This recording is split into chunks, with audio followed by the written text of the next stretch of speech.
नमस्कार and welcome to a very special episode of oh my god. आज का episode special क्यों है? क्योंकि आज पहली बार आपके और हमारे सवालों के जवाब देने को तैयार हुए हैं कांजी लालजी मेहता। बहुत से लोग इन्हें पागल और सनकी समझते हैं। ये वही इंसान है जिन्होंने भगवान पे केस किया है। कांजी भाई, वेलकम टू आवर शो। मेरा सबसे पहला सवाल आपसे ये है कि आप सभी धर्मों के पीछे क्यों पड़े हैं? आप लोग मीडिया वाले मैडम, आप लोग सवाल ही ऐसा पूछते हैं कि जवाब देने से पहले ही आदमी दोषी साबित हो जाए।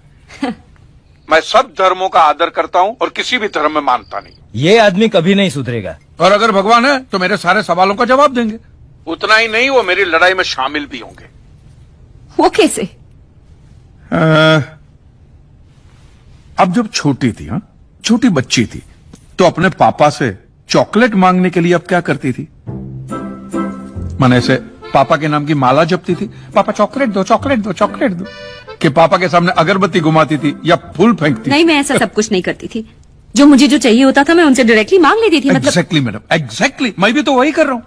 हुआ यह है कि दुनिया वालों ने मुझे बचपन से ऐसा समझाया कि भगवान तो हमारे बाप के समान है, होगा। लेकिन मैं यकीन कैसे करूं जब तक वो मेरा बाप मेरे सामने नहीं आता? तू तो नास्तिक है, भगवान कैसे तेरे सामने आएगा? माँ जी आप खाइए। कांची भाई, वैसे तो मैं भी मानता हूँ कि भगवान हमारे पिता समान है। हाँ। तो क्या वो मेरे सामने आएंगे? आप ये मंदिर मूर्ति वगैरह में मानते हैं? हाँ, मानता हूँ। तो वो तुम्हारे सामने नहीं आएंगे। लेकिन क्यों? क्योंकि आप उनको मंदिर मूर्तियों में ढूंढ रहे हो ना, फिर उनको रूबरू होने की क्या जरूरत है? नहीं नहीं, लेकिन ये तो गलत है। भगवान तो होता ही है। 2 साल से मुझे अच्छी नौकरी नहीं मिल रही थी। मैंने मन्नत मांगी कि मुझे अच्छी नौकरी मिल जाएगी तो मैं अपने बाल अर्पण करके आऊंगा, और देखो मुझे नौकरी मिल गई। ओहो, पूरे के पूरे अर्पण कर दिए। अच्छा, आप जरा सोचिए, आप सुबह सुबह तैयार होकर फर्स्ट क्लास ऑफिस के लिए निकलते, काम के लिए निकलते, और जैसे आप घर का दरवाजा खोलते हैं सामने बालों का ढेर पड़ा हुआ है। काले बाल, सफेद बाल, कुछ डैंड्रफ वाले बाल, कुछ ऐसे जूं वाले बाल, हर किस्म के बालों का बूफे लगा हुआ है। तो मुझे बताइए आपको कैसा लगेगा? मुझे बिल्कुल ही अच्छा नहीं लगेगा, है ना? तो सोचो भगवान को कितना बुरा लगता होगा। है? भगवान ने दरवाजा खोला कि बाल बाल बाल बाल। ये कांजी भाई लॉजिक तो सही इस्तेमाल करते हैं। आपको पता है इन बालों का क्या होता है?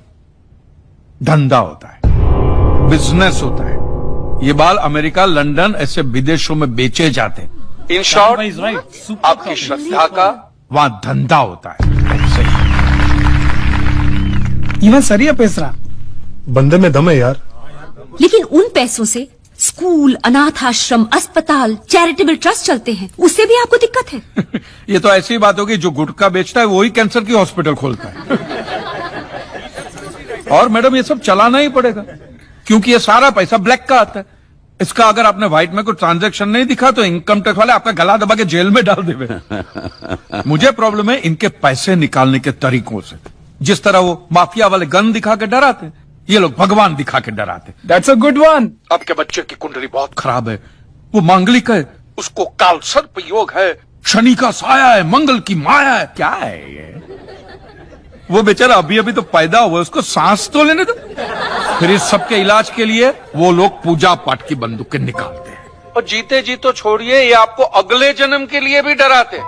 हाँ, कि अगर इस जन्म में आपने ये किया तो अगले जन्म में कुत्ते बनोगे, या अगर ये किया तो कीड़े बनोगे, मकोड़े बनोगे, नर्क में जाओगे। और फिर तो नर्क का पूरा मेनू कार्ड भी पड़ता है कि आपको वहां कांटों के बिस्तर पे सुलाया जाएगा, आग के दरिया में झोंका जाएगा, गर्मा गर्म तेल में फ्राई किया जाएगा। मैं आदमी हूं कि पकोड़ा हूं?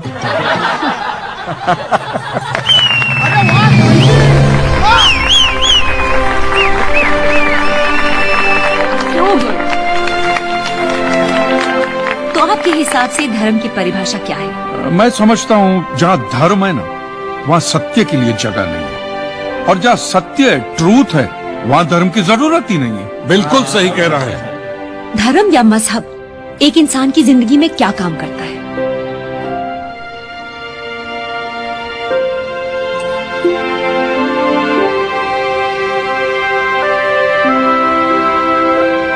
मेरे हिसाब से तो एक ही काम करता है, या तो वो इंसान को बेबस बनाता है या फिर आतंकवाद।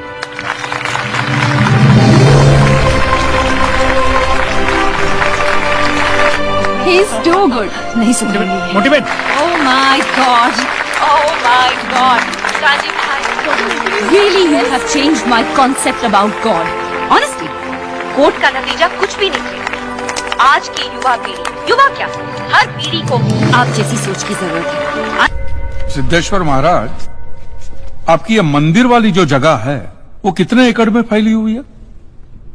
22 एकड़ में, 22 जिसमें 322 छोटे छोटे मंदिर हैं भगवान के। ओहो, माने भगवान का पूरा शॉपिंग मॉल ही सजा के रखा है।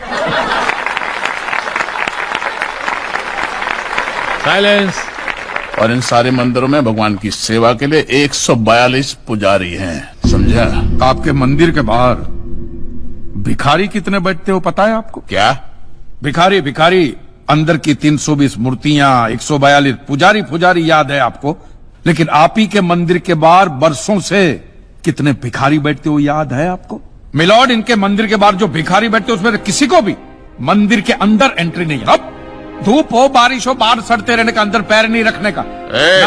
ना मत कहना, ये आप ही के मंदिर के पुजारी ने मुझे बताया था। उसने तो मुझे ये भी बताया था महाराज, ये कांजी भाई, ये केस अगर आपको जीतना है ना भैया तो हर सोमवार को आइए।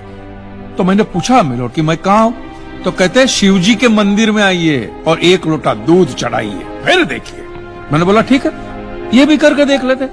तो मिलोड में पहुंच गया मंडे को दूध का लोटा लेकर। ये लंबी लाइन लगी हुई, सबके सब हाथ में लोटा पकड़ के खड़े हुए थे ऐसे।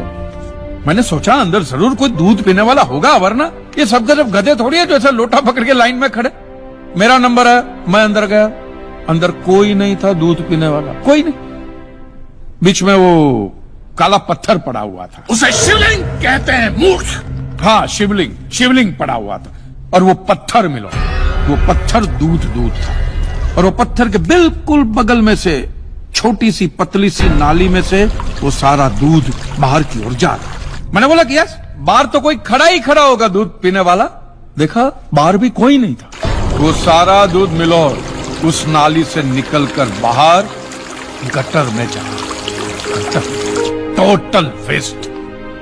और वो गटर को लग के एक भिखारी खड़ा हुआ था, बेचारा 4-5 दिन का भूखा होगा महाराज, भूख के मारे वो कांप रहा था।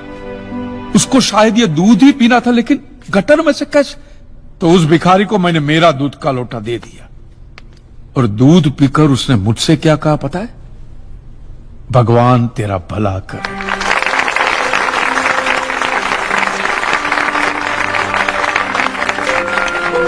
तो मंदिर में आने वाला एक एक इंसान वो पत्थर पे दूध डालने के बजाय किसी गरीब के पेट में डाले ना, तो सबसे ज्यादा पुण्य मिलेगा, नहीं?